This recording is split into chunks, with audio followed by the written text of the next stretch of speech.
The next mold we have is a Bondo mold. This one's actually a direct duplicate right off the original plastic. Now, this one's a little more complicated because these compound curves in here are very difficult to form and be able to maintain the shape without tearing the material. Also up on top here, the metal will actually come up, over, and down inside this recessed area.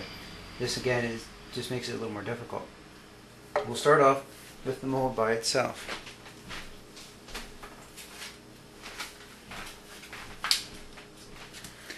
Pull up my aluminum. This time, instead of sitting it on top, I'll actually sit the mold underneath and just kind of push it in, give it kind of general idea of where everything is, so know how much material to remove. I need to leave a significant amount of material up top so it can go up over, and then I also need enough underneath here that it can actually form around the actual sides. Give myself a line to go by.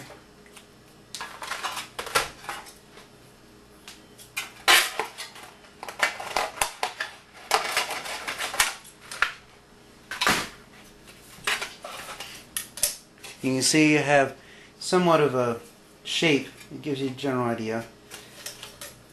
I'll give myself probably another 3/4 of an inch or so. Be a little liberal with it. Don't want to come up short. Down in this area here, this one will have material going down and around in 2 different directions. Actually 3 different directions. So I need to have enough material there to give it some strength. Down in this area here, it's obviously longer than that side, so what I'll do is just leave a little bit more material. Now the cuticle scissors come in place here. I need to remove enough of this material that actually start working the metal. I don't want to remove too much because then I'll end up coming up short.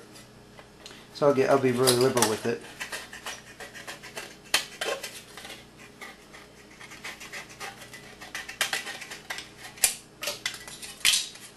With the metal ready to go, place it down on the mold itself, and I'll start getting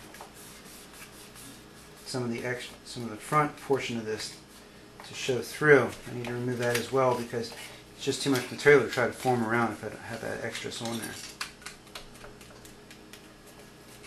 This also gives me a little bit better idea of where the top's going to be. You see the mold line start to show up there. And the excess on the bottom, which I don't need.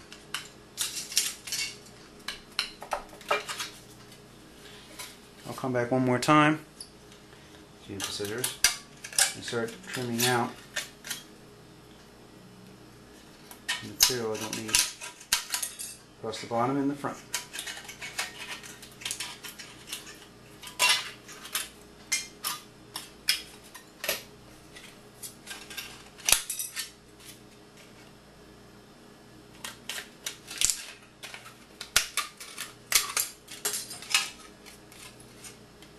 A little bit more off the top there. I also need to remember that in this area up top, I need to leave a lip on the inside. That allows me to attach my panel to the rest of the body. The piece started. Start doing similar to the other one, and I'll work it around.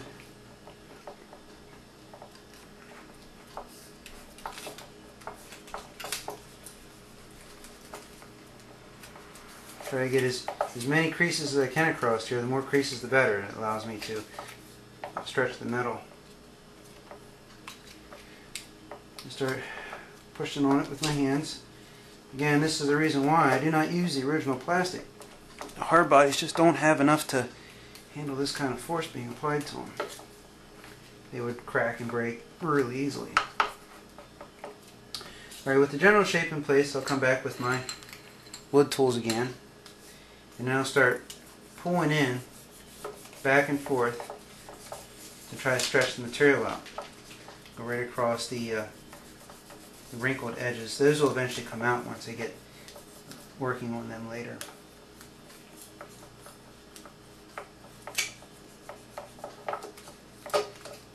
Slowly work my way in towards the heavy detail, which is this portion in here, and work my way around, stretching the middle as I go.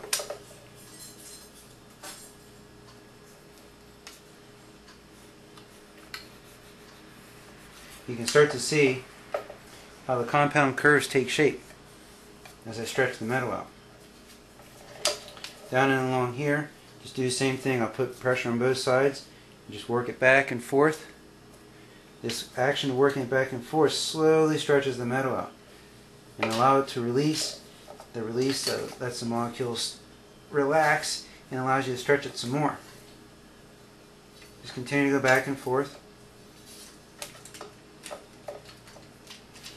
Now this is actually a little bit too much material inside here, so what I'll do is I'll come back with my scissors and then I'll trim it out. If I leave too much material in there, not only is it more difficult to form, but it's also more difficult to trim later on. As you can see, it's already getting tough to get in there with these cuticle scissors.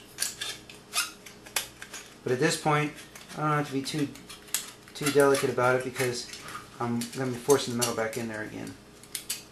So even if I bend it up a little bit, it's not a big deal.